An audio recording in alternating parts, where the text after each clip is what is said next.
Favourite segment mid cap small cap तो होना ही है, और उसमें से भी मेरा फेवरेट सेगमेंट है ऑटो इंसुलरी।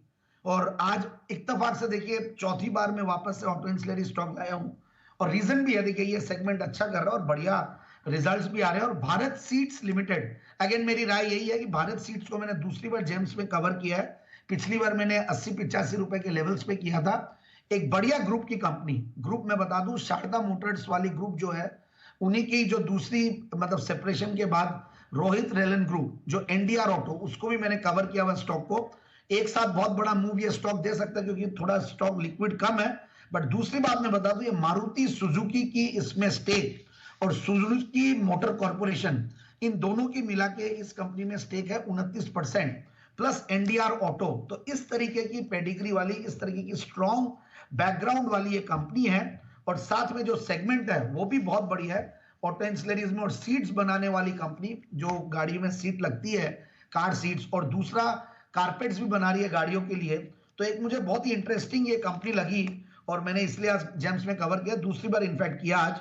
और इन्होंने टेक्निकल कोलैबोरेशन और भी कर रखा है, इनफैक्ट यूएस की कंपनी से, जापान की कंपनी से, सीट्स के लिए, रूफ मोल्डिंग के लिए, विंडशील्ड कंपोनेंट्स के लिए। तो बहुत सारी इनफैक्ट इनके टाइप्स है, थाईलैंड की कंपनी के साथ किया हुआ है। और मुझे सबसे बढ़िया लगा इनकी जो ओनरशिप स्ट्रक्चर है, और जो इनके पास एक मारुति जैसा ब्रांड आ जाए और साथ में सुजुकी मोटर कॉर्पोरेशन, तो एक बहुत बड़ा ऑटो इंसुलरी कंपनीज में सबसे बड़ा फायदा होता है कि ये जो बायर्स हैं, ये बड़े बायर्स हैं। तो कार सीट असेंबलीज से इनका बड़ा रेवेन्यू आता है, कारपेट सीट से आ रहा है, मोटरसाइकिल की सीट्स बना रहे हैं। एक्सपेंशन इन्होंने पास्ट में काफी किया, इसलिए थोड़ा बहुत डेट्स भी है। रेलवेज पे सरकार का फोकस है, तो रेलवेज में भी इन्होंने काम किया है। इन्होंने इनफैक्ट एक पेटेंटेड प्रोडक्ट है रेलवेज के लिए, इन्होंने मॉड्यूलर बर्थ इंडियन रेलवेज के लिए एक डिजाइन की हुई है, उसकी एक इनके पास पेटेंट है।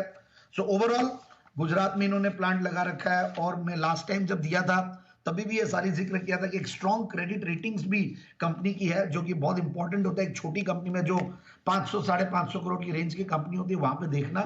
और अब फंडामेंटल्स पे आते हैं तो वैल्यूएशन ज्यादा महंगे नहीं है। 18 का रिटर्न ऑन कैपिटल एम्प्लॉयड, 16 का रिटर्न ऑन इक्विटी, पिछले 3 साल में प्रॉफिट की क्या अगर 20%, सेल्स की क्या अगर 21%।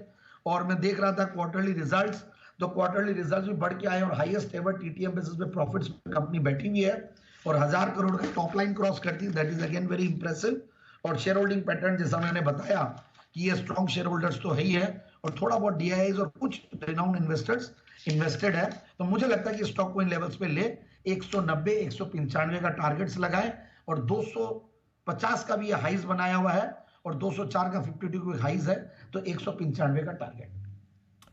ओके, 195 के टारगेट के लिए खरीदारी आपको करनी है भारत सीट्स। ये है जैन साहब की तरफ से राय आती हुई इस समय। इस बीच हल्की